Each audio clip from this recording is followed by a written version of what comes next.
ጤና ይስጥልኝ ተመልካቾቻችን፣ እንደምንውላችሁ አምሽታችኋል። በላይ በቀለ ነኝ። ዋና ዋና ነጥቦቹን በማስቀደም እንጀምራለን።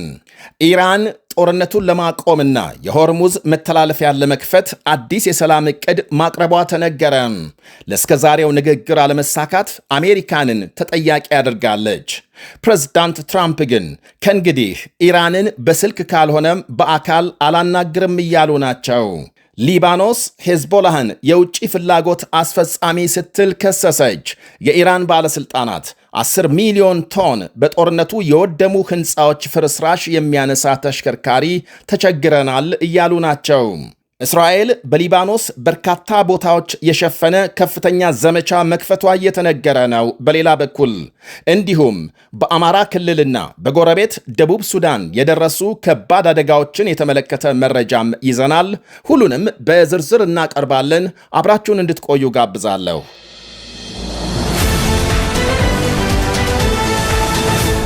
ወደ ዋናው የውጭ ዜና ከማለፋችን በፊት በአማራ ክልል ዋግምራ ዞን በደረሰ የመኪና አደጋ 19 ሰዎች መሞታቸው ተነገረ።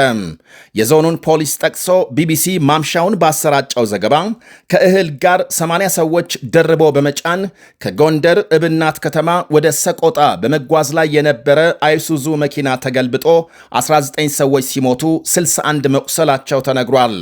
ተሽከርካሪው በ60 ኩንታል እህል ላይ 80 ሰዎች ደርቦ መጫኑ ለአደጋው መንስኤ መሆኑን ፖሊስ ጠቅሷል። ከሟቾቹ መካከል የአንድ ቤተሰብ አባላት እንደሚገኙበት። አደጋው የደረሰበት አካባቢ ላለፉት 3 ዓመታት በፋኖ ታጣቂ ቡድን ቁጥጥር ስር በመሆኑ ሁኔታውን ለማጣራት አለመቻሉን የገለጸው ፖሊስ አስክሬንና ቁስለኛ መሰብሰብ የተቻለውም በመከላከያ ሰራዊት ድጋፍ ነው ብሏል። የመኪናው አሽከርካሪና ረዳቱ ይሙቱ ወይም ይዳኑ ለጊዜው አለመታወቁንም አክሏል። በአማራ ክልል እየተካሄደ ባለው ግጭት ሳቢያ ነዋሪዎች የትራንስፖርት እጥረት እንደገጠማቸው ይነገራል። በጎረቤት ደቡብ ሱዳን ደግሞ አንድ አነስተኛ የመንገደኞች አውሮፕላን ተከስክሶ 14 ሰዎች መሞታቸው ታውቋል። አደጋው የደረሰው ከዋና ከተማ ጁባ 20 ኪሎ ሜትር ርቀት ላይ መሆኑን ዘገቦች አመልክተዋል። አውሮፕላኑ ወደ ዋና ከተማም እያመራ ያለ መከስከሱንና የሞቱ መንገደኞች 12 የሀገሪቱ ዜጎች ሲሆኑ 2 የኬንያ ዜጎች ናቸው ተብሏል።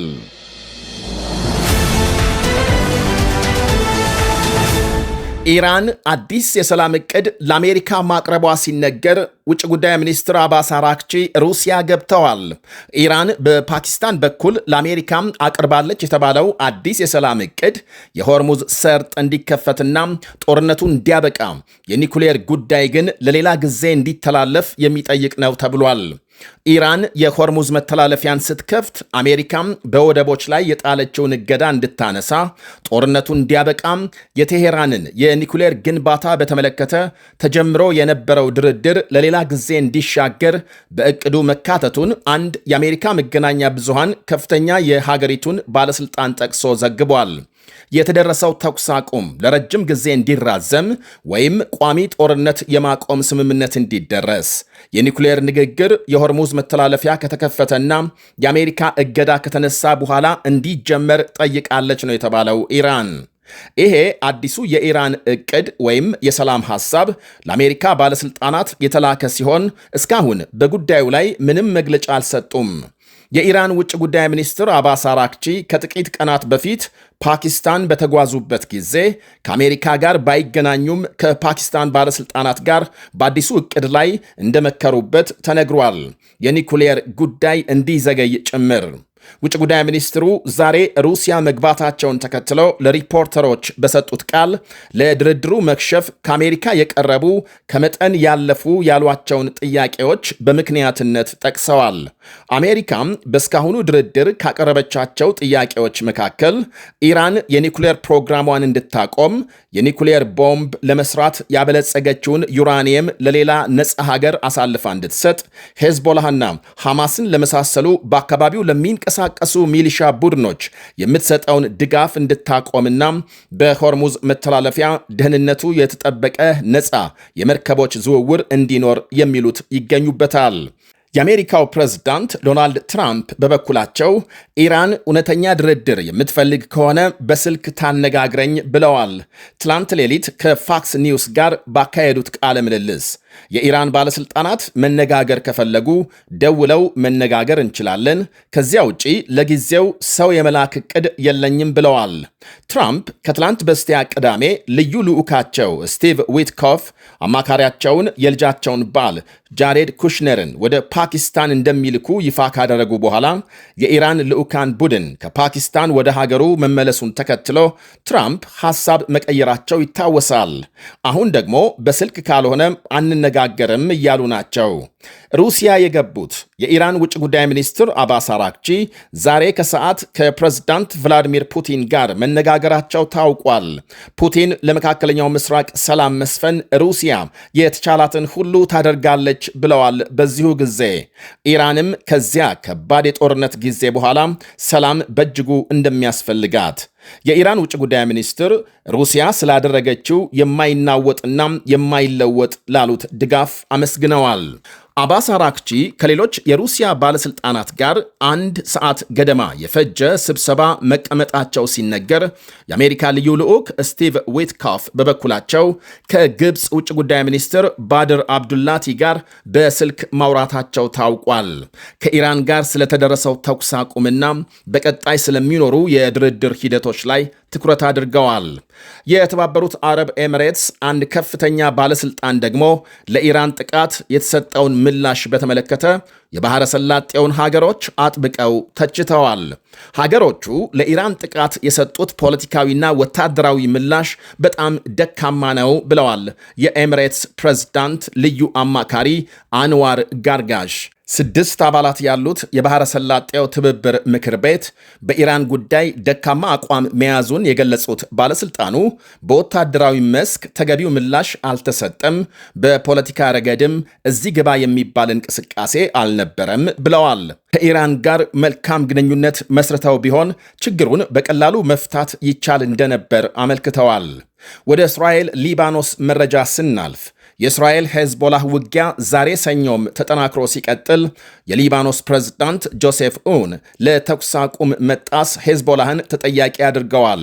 እስራኤልና ሊባኖስ ደርሰው የነበሩት ተኩስ አቁም ለ3 ሳምንት ማራዘማቸው ሲታወቅ ሄዝቦላህ ግን ለተኩስ አቁሙ ዕውቅና አልሰጠም። እናም በእስራኤል ላይ የሚፈጸመውን ጥቃት አጠናክሮ ሲቀጥል እስራኤልም ምላሽ ስትሰጥ በመሃል ሊባኖስ ጉዳት እያስተናገደች መሆኗም የሀገሪቱን መሪዎች ስጋት ላይ ጥሎ ይገኛል። ፕሬዝዳንቱ ሄዝቦላህን ለተኩስ አቁሙ መጣስ ተጠያቂ ያደረጉትም ለዚህ ነው። የሄዝቦላህ ውጊያም ለሊባኖስ ቢሆን በደገፍነው ነበር። ሆኖም ሄዝቦላህ እየተዋጋ ያለው የሌሎችን ፍላጎት ለማርካት በመሆኑ ውድቅ እናደርጋለን፣ እንቃወማለን ብለዋል። በእስራኤልና ሄዝቦላህ መካከል አዲስ ግጭት ከተነሳ ወዲህ የሞቱ ሰዎች ቁጥር ከ2500 በላይ መድረሱን ለአብነት ጠቅሰዋል። 8000 ገደማ መቁሰላቸውን የእስራኤል ጦር በደቡባዊ ሊባኖስ በርካታ አካባቢዎች በሄዝቦላህ ላይ አዲስ ጥቃት መክፈቱ ሲነገር በአንድ መኖሪያ ቤት በርካታ የሄዝቦላህ ጦር መሳሪያዎች ማግኘቱን ጠቅሷል። የዛሬው አዲስ ዘመቻም ትላንት እሁድ በዚያው በሊባኖስ እስራኤል ባደረሰችው ጥቃት 14 ሰዎች መገደላቸውና ከ40 በላይ መቁሰላቸው ይፋ መሆኑን ተከትሎ የተፈጸመ ነው ተብሏል። ሄዝቦላህ በበኩሉ በሰነዘረው ጥቃት አንድ የእስራኤል ወታደር ሲገደል ሌሎች 6 መቁሰላቸውን የእስራኤል ጦር ገልጧል። የእስራኤል ጦር ኃይል 14 ሰዎች የተገደሉበትን ጥቃት ከመፈጸሙ አስቀድሞ የአካባቢው ነዋሪዎች ለቀው እንዲወጡ አስጠንቅቀን ነበር ብሏል። ሕይወታቸው አደጋ ላይ በመሆኑ በአስቸኳይ ለቀው እንዲወጡ የሚያስጠነቅቅ መልእክት። በሌላ ዜና የሆርሙዝ መተላለፊያ በመዘጋቱ ከ100 በላይ መርከቦች መፈናፈኛ አጥተው እንደሚገኙ ይነገራል። ከመርከቦቹ ጋር በሺዎች የሚቆጠሩ የመርከብ ሰራተኞችም ከዛሬ ነገ ተከፍቶ ወደ ቤታችን እንመለሳለን በሚል ተስፋ እየጠበቁ ናቸው። ኢራን በቅርቡ መተላለፊያው መከፈቱን በይፋ ካስታወቀች በኋላ በርካታ ወገኖች ደስታቸውን ገልጸው ሳይጨርሱ መልሳ መዘጋቱን በመንገር ተስፋ ማስቆረጧ ይታወሳል። የመተላለፊያው መዘጋት በኢራን ባህር ዳርቻ መፈናፈኛ ባጡ የመርከብ ሰራተኞች ላይ ከፍተኛ ጉዳት እያስከተለ መሆኑ ይነገራል። ምግብና ውሃ ለማቅረብ እንኳን ትልቅ ችግር እየፈጠረ መሆኑን የተለያዩ የመርከብ ኩባንያዎች ይገልጻሉ። በኢራን ወደቦች ላይ እገዳ የጣለችው አሜሪካም በርካታ መርከቦች አግታ መያዟ መገለጹ ይታወቃል። የኢራን ባለሥልጣናት በሌላ በኩል በሀገሪቱ በጦርነት ሳቢያ የሕንፃ ፍርስራሾችን ለማጽዳት 200,000 የጭነት ተሽከርካሪዎች ያስፈልጋሉ ማለታቸው የጉዳቱን መጠን ያመላከተ ሆኗል። በእነ አሜሪካ ድብደባ በሺዎች የሚቆጠሩ ሕንፃዎች መውደማቸውንና 10 ሚሊዮን ቶን ገደማ ፍርስራሽ ተቆልሎ እንደሚገኝ ገልጸዋል። ፍርስራሹን ለማንሳት 200,000 ተሽከርካሪዎች ከማስፈለጋቸው ባሻገር የውሃም የአፈርና የአየር ብክለት እያስከተለ መሆኑንም አመልክተዋል።